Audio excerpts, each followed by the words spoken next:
Okay, thanks so much for joining me. First I must make some kind of excuse for my poor, heavy metal playing at the start. Traditionally I'm a blues, classic rock guy. The reason why I bought this guitar was actually I was thinking it would be really good to get into playing some of the stuff that I used to listen to when I was like 17, 18, 19.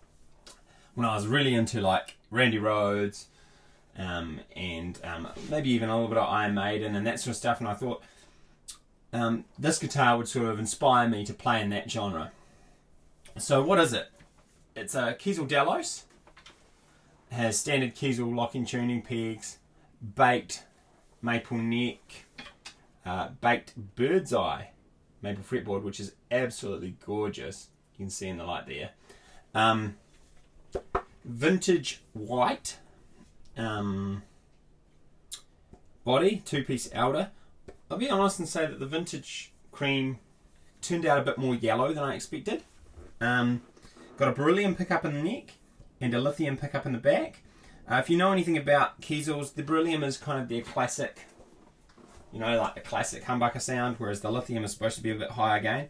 I figured I'm not the sort of guy who likes... I figured I wouldn't be the sort of guy who liked higher gain, where traditionally I play single coils, so I was thinking the Beryllium in the neck will be like a bit mellower, and Lithium in the back because, well, I bought this guitar to play heavier music. It's got the Kiesel fixed bridge, 14-inch radius fretboard, and stainless steel frets.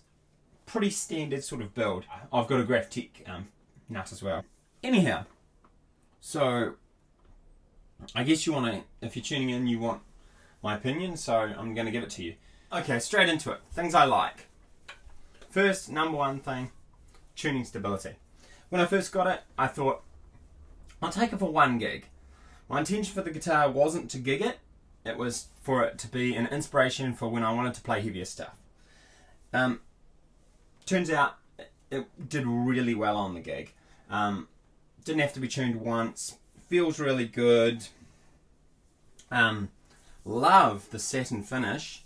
The satin finish was glorious on the 4-hour gig. You know, normally, you know, there's a bit of friction there, especially once you start getting sweaty on the old gloss finishes. It sort of gets a bit sticky through there. It's just beautiful, just so smooth.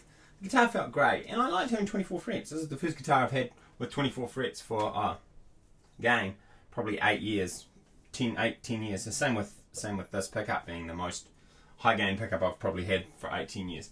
So the gigging experience was amazing, and I thought, okay, this is a little better than what it should be. In fact, this is a lot better than what it should be.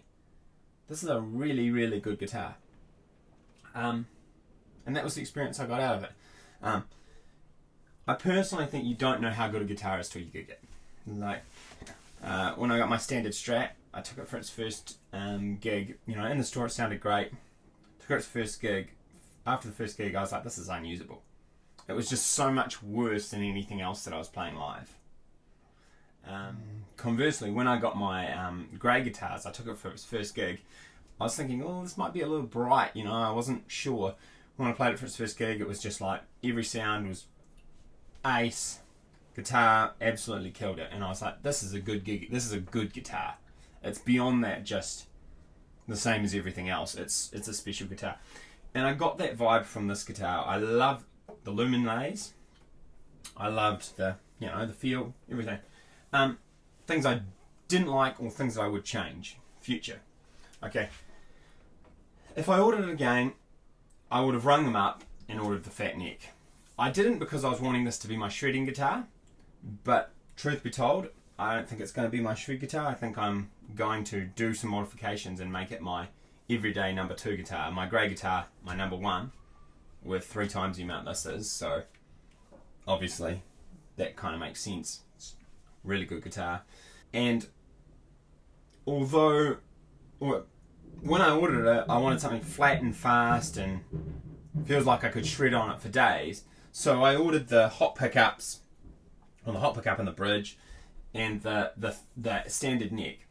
If I was ordering it again, which I almost certainly will one day, order another one of these, the only thing I'd do different is I'd want the thick neck.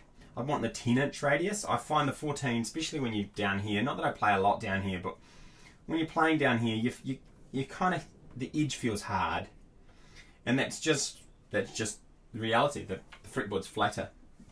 And I'll change these pickups. I'll be honest and say that the Lithium has a really nice EQ curve. I really like the EQ curve of the Lithium. Only thing I don't like about it is it's just far too high gain for me. The Beryllium sounds very, very familiar. If you haven't heard of Beryllium, or you've only heard them online, but you're familiar with Seymour Duncan pickups, it's not made by Seymour Duncan, but this pickup sounds a lot like the Slash Alnico Pro 2. Exceptional sound for soloing. It's a real fat MIDI pickup though. So when you're soloing, you've got, it's beautiful. Even on light gains, on medium gains, once you get to heavier gains, it starts to lose articulation. You'll hear that, you would have heard that on the opening track. I only used it for a very short period of time because I just felt like it lost a little bit too much articulation. Playing rhythm on it is just not my bag though. To me, it doesn't sound very good as a rhythm pickup. Split, it sounds okay for a rhythm, but as a rhythm pickup, there's too much mid presence in there, and it just weighs your whole sound down a little bit. It sort of sits in that that modern humbucker trying to sound vintage vibe, whereas if you actually listen to real vintage PAFs, they have quite a scoop to them. They're quite toppy and articulate, whereas I'm not bagging this at all. It's a really good pickup. It's just not that EQ curve. The EQ curve is not the EQ curve that I would want, and it's still probably a little hotter than the sort of pickups that I'd use. So that's what I would change. Other than that, it's an exceptional guitar. So before you sign out, please like, comment, subscribe, all that stuff. But what I've left you with is clips of me playing stuff more like what I would normally play, and you'll be able to hear it in the mix, out of the mix, clean, dirty, but all in the classic rock blues sort of genre, not in the heavier metal genre. And I'm directly comparing it with Strats, like a Strat, directly comparing it with a tele, directly comparing it with my grey Emperor, which is a very expensive boutique guitar, directly comparing it with a 335, an Eastman 335, sorry, and directly comparing it to a PRS McCarty. So it's direct comparisons through different sounds to 5 really expensive guitars. Well, the Eastman's a little cheaper, but yeah, so that's the deal with that. I just wanted to talk to you about that. When I'm playing stuff in the next section, the settings are always the same. They're not I haven't changed them halfway through. The gain sounds are always Morning Glory by JHS, or JHS Clon, or Pantheon by Wampler. So that's all your gain sounds. I'll annotate what pickups I used in the video. Cool. That's me signing out. Please remember to like, comment, and subscribe.